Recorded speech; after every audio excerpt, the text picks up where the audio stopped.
Good morning, everybody. Today we're going to be doing the saving investment approach. I'm sure everybody is very clear with the ADAS approach.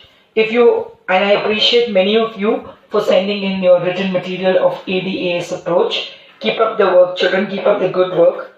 It is only with the coordination of the teachers and students that probably you will be able to achieve your goal, right?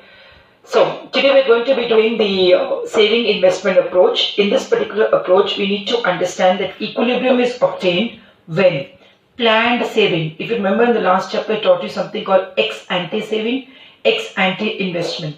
Planned saving मतलब जितना household save करने की सोच रहे हैं, plan करते हैं, उतना ही फर्म्स इन्वेस्टमेंट या इकोनॉमी में इन्वेस्टमेंट हो रही है. So it is a situation where planned saving should be equal to planned investment. Look at this particular schedule. If you look at this particular schedule, your income is 0, you were spending 40. Lekin you were saving how much? You were saving nothing. The spending which you made, called autonomous spending, is nothing from the dis savings. और हमने assume किया था कि investment is also 40. So if you look from position income from 0 to 300, your savings are less as compared to your investment. But when you look at 40, you're at equilibrium because the households plan to save 40 and the investment in the economy is 40. So here we obtain equilibrium, and after which you save more and invest less. Now how do we explain this? Here the individual diagram for saving is not given very clearly. You can look at the diagram below. Now this particular diagram I'm going to in the next video draw it for you, show you how to draw it, but right now you can understand it here. Right?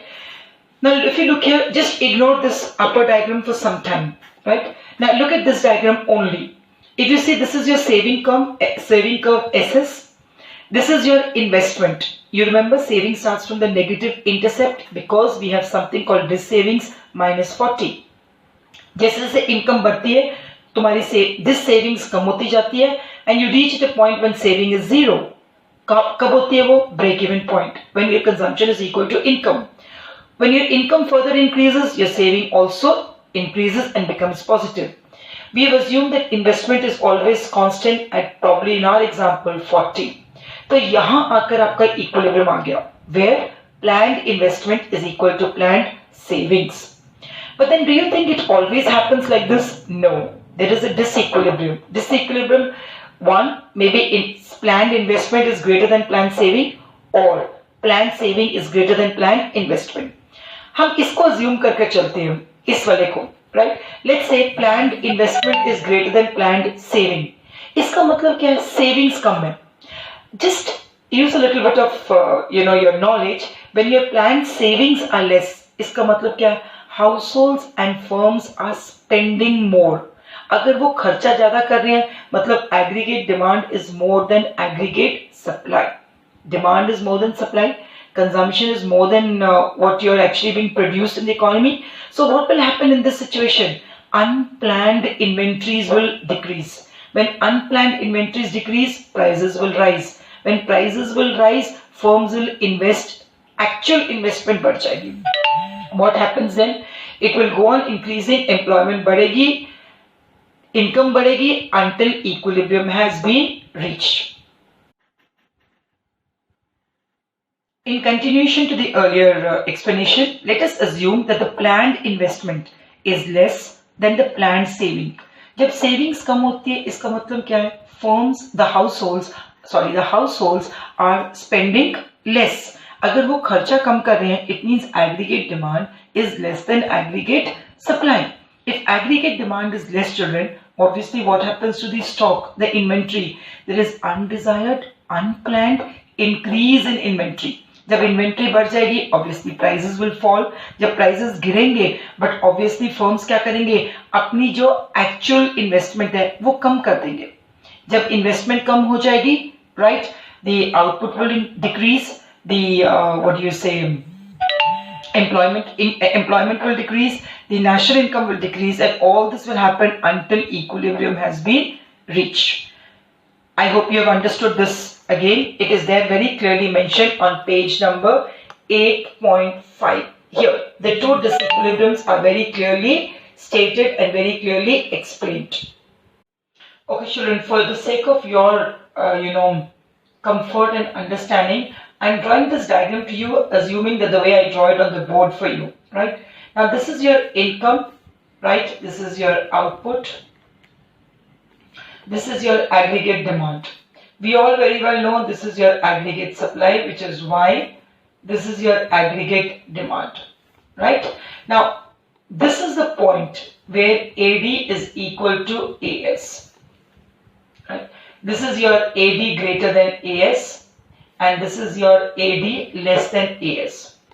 Now, if this was a C plus I approach, if I was to explain the saving and investment approach, ये तुम्हारी income है, Y, we call it income. ये तुम्हारी investment है जो हमने constant ले लिया 40 पर, और ये तुम्हारी सेविंग्स है S, right? Now this is the point where your savings are equal to investment. Your savings are equal to investment. So this is your MOI.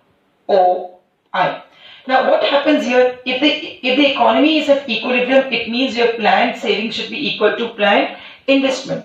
But suppose your savings are less than investment. Planned savings are less than investment. Can you see on the left hand side? It means what? The households are spending more and saving less. Then what is the planned investment? Now this is a situation which just coincides with this. ये देख लो, ये दोनों match होती हैं. इसका मतलब aggregate demand is greater than aggregate supply.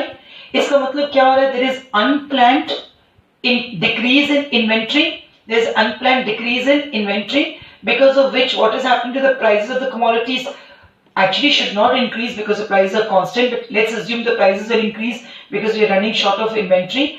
Obviously, what will the firms do? They will increase investment. जैसे वो investment बढ़ाएंगे, output बढ़ जाएगी.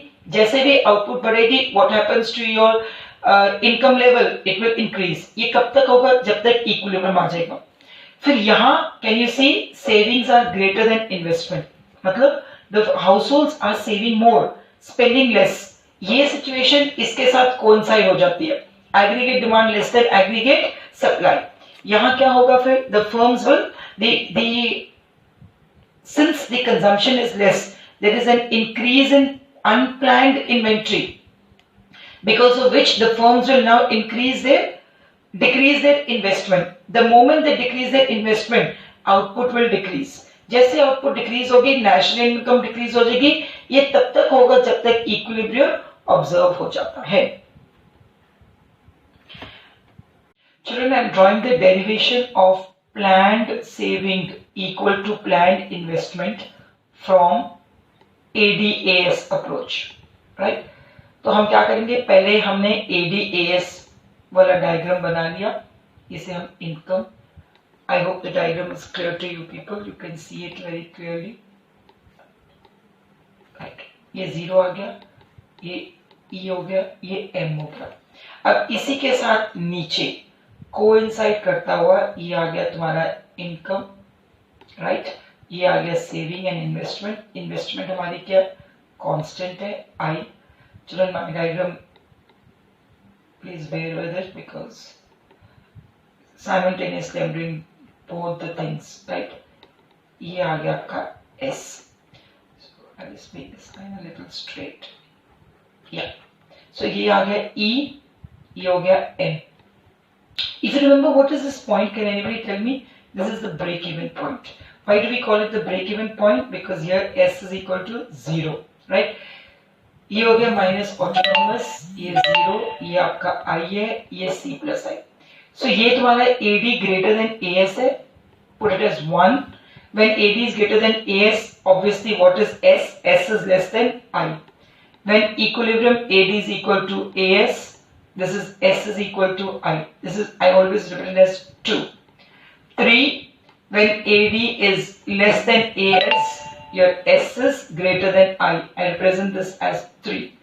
So children, this is the derivation. It's given in the book very clearly, but then I've also drawn it very clearly for you so that I thought you'll understand it better.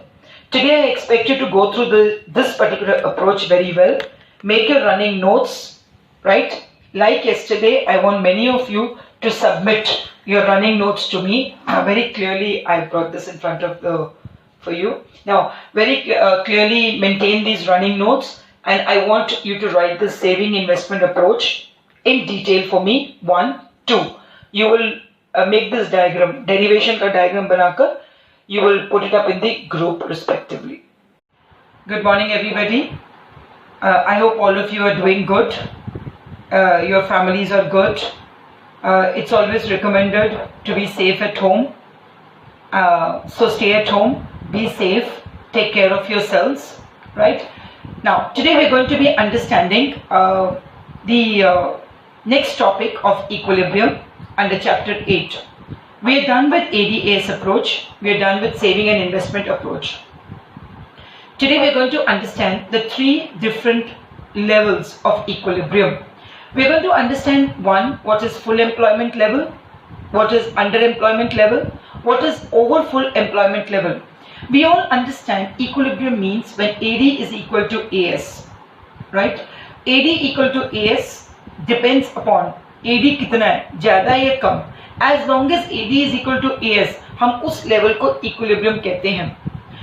Full employment level को हम detail में समझेंगे. Full employment level, full employment equilibrium means it is the equilibrium where aggregate demand is equal to aggregate supply at full employment level. This line is very important, at full employment level. If you see very carefully in the diagram, you are a little well versed with this diagram now. You have your AS 45 degrees line, AS curve. You have your AD curve sloping upwards, starting from a point above 0 because of autonomous aggregate demand. Now this point is called full employment equilibrium. क्योंकि यहाँ you can observe AD is equal to AS. हम इसे full employment कहते हैं. इसका मतलब क्या है कि the entire resources, that means all the people who are willing to work at the prevailing wage rate are actually employed. यहाँ कोई भी unemployed नहीं है. यहाँ ना तो वॉलंटरी, ना ज़्यादातर इनवॉलंटरी अनएम्प्लॉयमेंट नहीं है. वॉलंटरी हो भी सकती है बट लोग नॉर्मली काम करते हैं. So all the resources are fully and efficiently utilised. See this is the maximum you can produce with the given resources available. तो इस लेवल ऑफ आउटपुट को कहते हैं full employment equilibrium. The second type of equilibrium is, the second situation is underemployment equilibrium. Children, I'd like to make one thing very clear before I explain the other two. See, equilibrium is obtained when aggregate demand is equal to aggregate supply. Get that in your mind. Aggregate supply, there is no problem. जितने resources हैं हम produce कर सकते हैं, हम बेच सकते हैं. And that is why it's a 45 degrees line. Equilibrium always depends upon your demand. क्यों? क्योंकि जो डिमांड, अगर मान लो तुम प्रोड्यूस कर भी सकते हो लेकिन डिमांड ही नहीं होगी तो what is the use. So equilibrium तब होगा जब वो तुम्हारी aggregate demand is equal to aggregate supply. This aggregate demand at equilibrium is called effective aggregate demand. I have already explained this to you, right? Now if you look here under employment equilibrium, equilibrium तो ये रहा full employment. मतलब हमारे पास we have people who can work up to here. We are in a position to increase the output until here. We can have employment generated till here and income generated till here. But the problem is that the aggregate demand is only this much. If you see very carefully, होनी इतनी चाहिए aggregate demand, लेकिन aggregate demand सिर्फ इतनी है. So ये aggregate supply जा रहा है. This particular point here. This particular point F, if you see very carefully, this F point is the underemployment equilibrium. Why? Because here aggregate demand is equal to aggregate supply, even though all the resources are not fully and efficiently employed. Even then there is an equilibrium. लेकिन इस equilibrium को हम कहेंगे underemployment equilibrium. There is a possibility here that there is involuntary unemployment. Why? People may be ready to work, but probably there is no work, and that is why the production is not high. Look at the third one, over full employment equilibrium. We are going to do these topics in detail in chapter 9. Over full employment equilibrium. See, this is the maximum that you are able to produce. Why? Because this is your full employment situation. लेकिन presume कर लो कि your aggregate demand is more than aggregate. Your aggregate demand is more than what it should be. You need only this much aggregate demand to obtain full employment. लेकिन तुम्हारी demand उससे भी ज़्यादा है जितना तुम्हें होना चाहिए एट इक्विलिब्रियम. सो ये तुम्हारी एग्रीगेट डिमांड है, ये एक्चुअल एग्रीगेट डिमांड है. अब यहां से यहां तक, अब देखो तुम आउटपुट तो बढ़ा नहीं सकते. क्यों नहीं बढ़ा सकते? Because all the people are fully and efficiently employed. You cannot increase. So even if there is a scope for output to be here, it is not the real output. It is the nominal output, because you cannot increase output beyond this point.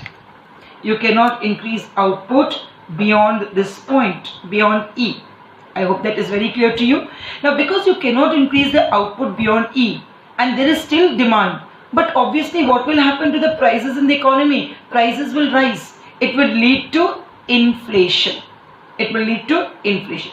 And this equilibrium is called the over full employment equilibrium. Yahan there is no increase in real output, but there is increase in nominal output. You know what is nominal output? It is output due to the increase in prices. Okay children, on page number 8.5 and 8.6, this information was given to you. On 8.6, you have short-run fixed analysis of product market. You can read all this. It's all what I had just explained. I explained to you what is effective demand, very well given here. I've already discussed this equation with you, that AD is equal to C plus I, C is equal to autonomous C plus BY. I also told you that C, the slope of the consumption function is nothing but B is nothing but MP, C. We had a board numerical question in 2020 wherein the data was given here, AD is equal to C plus I. I'm going to be doing numericals related to this a little later on. If you see this particular diagram, ये दिखा रहा है कि this is your aggregate demand curve and this is your aggregate supply curve. This is your equilibrium. This shows your autonomous aggregate demand. Let's say you have increased the autonomous investment. So your ADI is nothing but AD plus a delta I. So, but obviously what will happen to your equilibrium? It will also increase and you have a new equilibrium point E. You are just expected to read all this, children, for your basic knowledge. We are going to be doing a lot of numericals on this a little later on.